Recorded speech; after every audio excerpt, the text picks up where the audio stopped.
2 pounds of meat in here. This is, add my goodies to this. And I am going to start with my breading, which you guys use what you want. This is Meatloaf My Style.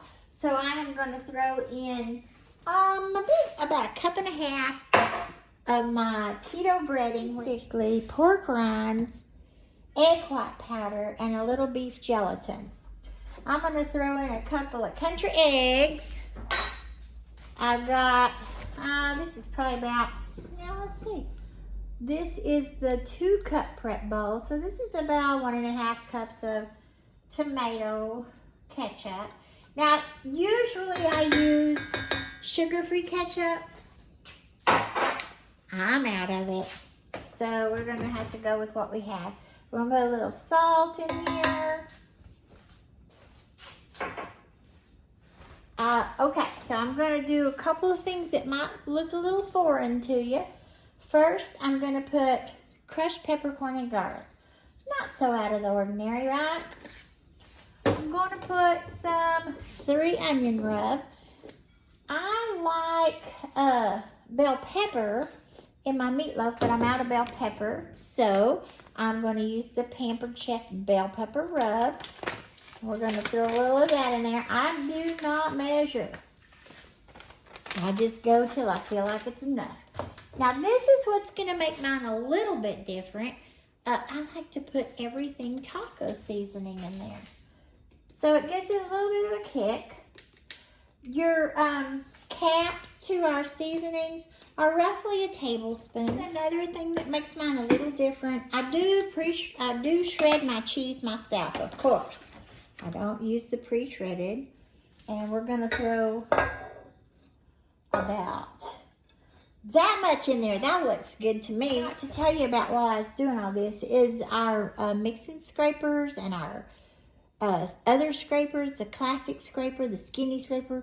These are silicone heads, so they are heat safe up to about 650 degrees. So you can cook with these. In fact, this size is the mini mixing scrape, and this is the one I use to scramble eggs with all the time. I have my what is this called? The paddle?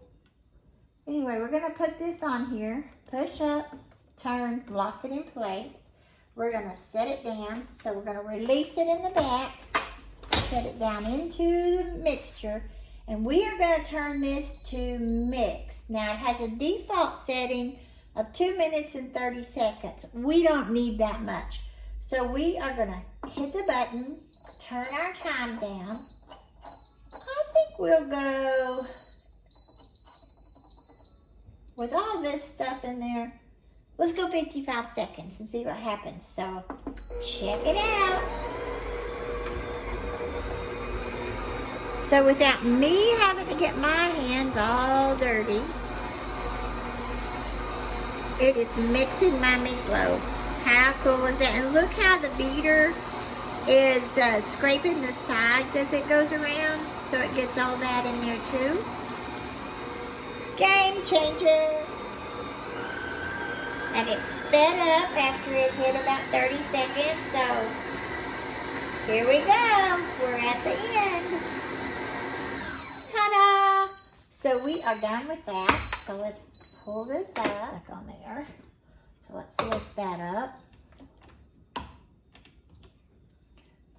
Here we go. Get that scraped off. You do know that if anything goes wrong, it's usually on a live video. Thank goodness this one's not live. All right. So what am I going to bake this in today? Well, I have decided I'm going to use my rock crock. Now, the rock crock comes in a couple of sizes. This is the everyday pan. If you have not used a rock crock and you can only afford one big tool from Pampered Chef, I'm going to suggest a rock crock. Now, the rock crock Dutch oven is the one I would suggest because anything you can make in this, you can make in that, but not everything you make in that can you make in this. Now, what sets these apart from the other things? Okay, you got your nice glass lid, oops, that is oven safe. microwave safe, dishwasher safe. The vessel is clay. It's encased in ceramic. It looks and it kind of reminds you of cast iron, but you don't have to season it. It's kind of a cross between cookware and stoneware because of the way it's made. This is heat safe up to 750 degrees. So you can put this on the burner. You can use the lid on it. You can put this in the oven. You can put the lid on it. You can use it under the broiler. Don't put the lid on it. You can put it out on the grill. Don't put the lid on it. You can put it in the microwave with or without the lid. You can make a cake in 10 minutes. And we also have the slow cooker stand. Now what I've opted for today is I'm going to start in the oven at, I like to do mine at 375, and then in an hour I'll check it and put some topping on it. I'm going to make my meatloaf like this. Now, here's what I do that's weird.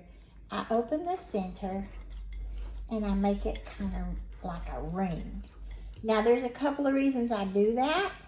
If I do it this way, depending of course on your meat, if your meat has a lot of fat, you'll have more fat cook off of it.